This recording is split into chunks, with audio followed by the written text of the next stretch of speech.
Estamos de volta com Folha no Ar. Primeira edição, são 7h50. Nós temos a presença do ex-prefeito, médico, doutor Arnaldo Viana, Arnaldo Neto, Aloísio Abreu Barbosa, nesse programa de hoje. Vamos continuar depois do Cazuza, agora voltamos ao assunto político aqui. Nesse programa de hoje, segunda a sexta, acho que os 5, né? Mas Arnaldo, eu vou fazer o seguinte, vou chamar Arnaldo Neto de Neto, como ele é chamado Tafone, você de Arnaldo, até porque eu te conhecia bem antes do que bem antes do que a gente gostaria, Arnaldo, mas do que Neto. Marcão, como o Neto disse aqui, teve aqui no programa ontem, e eu até usei isso na chamada, no blog, para a sua entrevista de hoje, falando do que Marcão falou aqui ontem e chamando para o que você falaria aqui hoje, poderia falar aqui hoje. Eu percebi, pelo menos eu não sei se Neto e Marco e o ouvinte compartilham da minha interpretação, mas é que a entrevista de Arnaldo gerou entre dois eixos. No primeiro bloco foi a sua entrevista, e nos dois blocos seguintes, quer dizer, além de dar coisas do governo, né, mas em cima de Vladimir. Né, da entrevista de Vladimir, não na Folha da Manhã, mas na Folha no Ar da sexta-feira anterior. E eu senti em Marcão não sei se foi o fato de ele ter disputado a eleição com o Vladimir, agora em outubro, está fresca ainda essa polarização, mas uma postura muito mais respeitosa a você do que a Vladimir. Não queria ter falado ao respeito com o Vladimir, mas aí ele foi pro infight. Com você, não, doutor Arnaldo e tal, respeito, discordo. Como é que você vê essa postura do secretário com você? Olha, eu conheço o Marcão já há algum tempo. Como eu te disse, eu conheci primeiro foi o Renato, né? O Renato que era... Renatinho Barbosa. Que era vereador, me fez oposição, uma oposição correta, séria. E me lembro que logo depois disso, eu em Brasília, o Renatinho me telefona. Lá do gabinete me avisou, tem um cidadão de Campos, Renato Barbosa, quer falar. Eu falei, não. Ele queria ir a Brasília para ver se conseguia alguns recursos para um projeto dele. E eu andei com ele por lá, fui mostrando lá nos ministérios e conseguimos emplacar. E aí começa uma nova relação minha com o Renato. E aí eu pude ver o quanto aquele rapaz era inteligente, conhecia, né, e seria importante. Nessa época o Marcão ajudava o Renato. O Renato falece, o Marcão vira seu sucessor. Tá? E eu sempre tive com o Marcão uma relação de respeito, né, e sei da sua importância. Eu espero que ele agora, na nova postura que ele assume na política, que ele possa realmente fazer pelo município de Campos. Acho que poderá fazer, porque capacidade ele tem. Só precisa que deixem ele fazer. Mas ele parece chegar ao governo aí, ele ávido, parece chegar ao governo... Essa coisa de carta branca, o próprio Rafael aqui na entrevista que abriu o Folha no Ar, na quinta-feira retrasada, fez um pouco de ressalva essa coisa de carta branca, mas enfim... Eu também faço. Também faz, né? Você é meu prefeito, né? Como é que é carta branca? Eu dou a carta branca, mas o Tribunal de Contas dá? O Tribunal de Justiça dá? A Câmara de Vereadores dá? Porque depende disso tudo, são vários fatores. Mas eu quero dizer que Marcão e Ábido chegam nesse governo com muita força, na tentativa, claro, até assumida por Rafael na entrevista que deu à Folha da Manhã, lá de 30 de dezembro, de que, ultrapassada a metade do seu governo, esse seria um ano de virada política.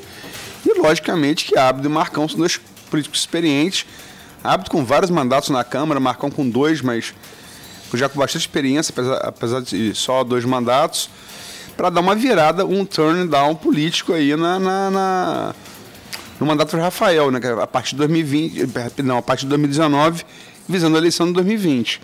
Você não vê assim, não? Eu acho que é muito mais, você coloca bem, acho que é muito mais uma articulação visando os próximos pleitos. Não há dúvida de que a gente vê o Ábido tem suas expectativas políticas, eleitorais para frente, da mesma forma o Dante, né? Mas isso tudo nós temos que ver o que vai acontecer daí para diante. Por exemplo, eles assumem o governo. Se eles forem bem, alavanca qualquer possibilidade de candidatura lá na frente. Deles, você fala? Deles? Deles. E se eles não tiverem o sucesso, isso vai atrapalhar lá na frente. Mas atrapalha só eles ou atrapalha o prefeito também? Também. Lógico. Que foi quem indicou. Apesar de que hoje, né, a gente vê uma situação em Campos tão complicada que eu me pergunto, atrapalhar mais em quê? Como assim? A situação hoje é tão grave em Campos que se atrapalhar mais a gente vai para o fundo do poço. Defina essa gravidade da situação. Defino, muito claro, você anda na periferia, você vê o sujeito atrás de uma bolsa de alimentos, e nesse período pré-eleitoral isso então parece que aumenta, né? E todo mundo quer uma bolsa de alimentos, todo mundo quer um emprego, um desemprego em massa, e aí não é privilégio de Campos, não. Sim, é o país. É o país São que está passando 14 milhões por de isso. empregados, né? Então, isso tudo é terrível. Mas eu acho que foi muito mais uma jogada política eleitoral do que política administrativa. Mas você não acha que pela experiência que eles trazem, eles são capazes de trazer resultados, não?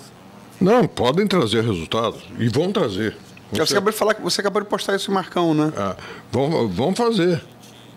Vão trazer resultado. Mas não na monta que o município precisa hoje. Aliás, Marco, eu falei aqui, foi me te dar falar em inglês aqui, eu falei turning down, turning point, né? Você que morou nos Estados Unidos, senão... turning para o ponto. É de virada. Eu falei turning down, que é para baixo. Então, para baixo. Meu inglês aqui... Que, aliás, hoje em dia, na política, se você usar um ou outro... É verdade. Sei não, hein? É isso aí. Sei não. Mas Não, turning point. Turning point. Me desculpa aí. Brincar com o idioma de Shakespeare tem que conhecer um pouquinho. Marco conhece porque já morou lá. Eu falei errado. Mas, Arnaldo, vamos voltar lá, a coisa lá que a gente começou, depois o Neto jogou para a questão da saúde e tal, até abordando coisa que você falou na entrevista, mas a gente ele deixou a sua resposta ficou no meio ali. O que você falou de 2016, o que houve em 2016 para que Karen teve esse apoio? Você falou do PEN, falou do PDT do PEN, depois do Lazzaroni. E como é que está a coisa agora para... Quer dizer, de fato, você acredita isso, essa perseguição que houve de fato a você nas suas duas legendas? Eu me lembro que eu fiz essas matérias. Desculpa. E que você acreditou a mãe do Caio, sua ex-esposa. Mas, enfim, passado. 2020, o que Caio precisa ter para ter o seu apoio? Precisa fazer para ter o seu apoio? Primeiro, ele querer o meu apoio. Ele quer? Não basta eu querer apoiar. Eu posso querer te apoiar. Mas se você falar não... Eu brinquei outro dia até com a Diva, né? Eu falei assim, olha, meu sonho é ver a Diva prefeita, né? Papai volta do túmulo para te matar.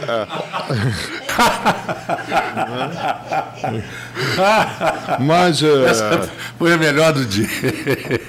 Eu digo uma coisa, essa questão do próximo pleito, a gente tem que avaliar com muito cuidado. Eu sei que depois daquela entrevista deu uma alavancada na questão do Caio.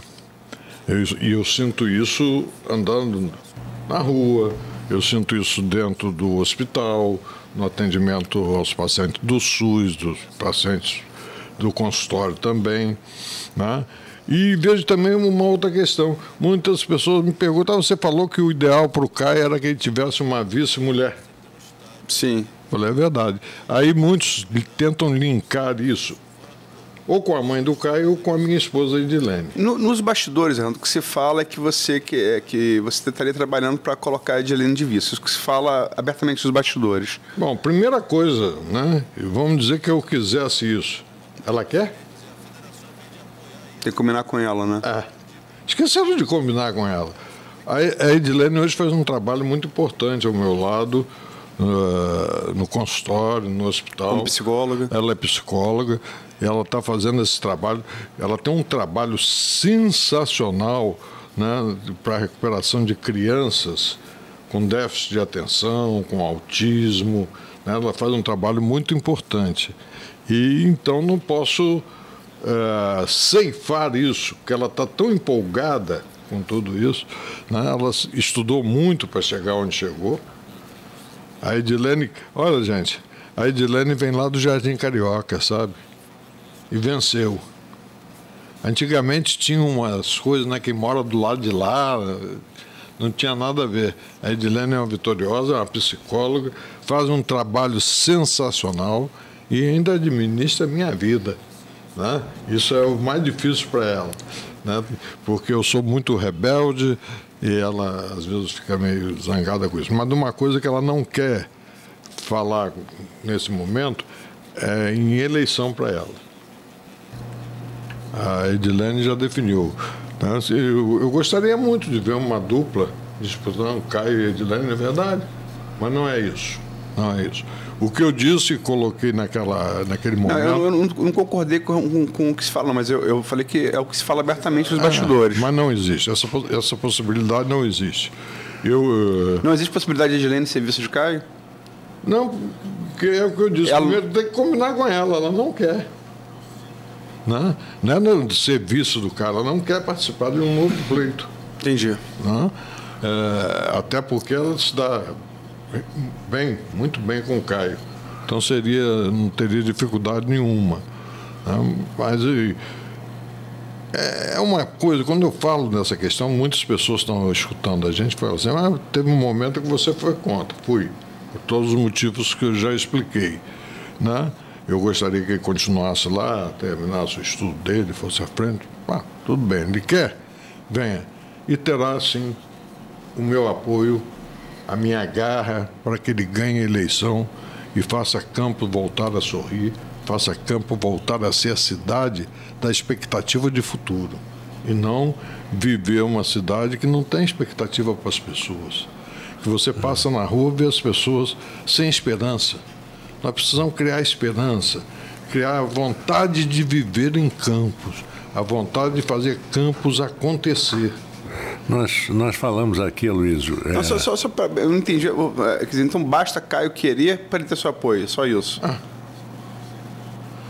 Eu não posso te apoiar para prefeito se você não quiser. Tá, se ele quiser, então ele tem seu apoio. Tem. Doutor, e de domingo? Eu trabalho em Campos, São João da Barra, São Francisco, tenho endereço conhecido, tenho endereço meu de residência, de trabalho, né? Tenho celular, tenho telefone fixo, né? E eu estou aguardando o meu filho fazer um contato. Nós aguardamos ontem o dia inteiro para ele repercutir sua entrevista, ele não retornou. Eu sei o que você está falando, porque eu sinto isso. Foi Arnaldo que... eu estava tentando. E era exatamente o que eu ia perguntar, se de domingo, depois da entrevista para cá, que você já se posiciona assim, né, que espera um contato do Caio, se não tinha acontecido nenhuma iniciativa nesse sentido, se ele já não tinha o procurado para conversar sobre 2020.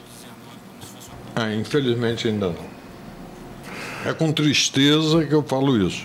E ainda estou esperando. Bom, eu sou brasileiro, tenho esperança. E nós sempre esperamos pelos filhos, né? É verdade. Bom, são 8h04, vamos a mais um pequeno intervalo e aí voltamos com mais uma rodada de conversa, bate-papo e perguntas para o doutor Arnaldo Viana. Dentro de instantes, no Folha no Ar, primeira edição.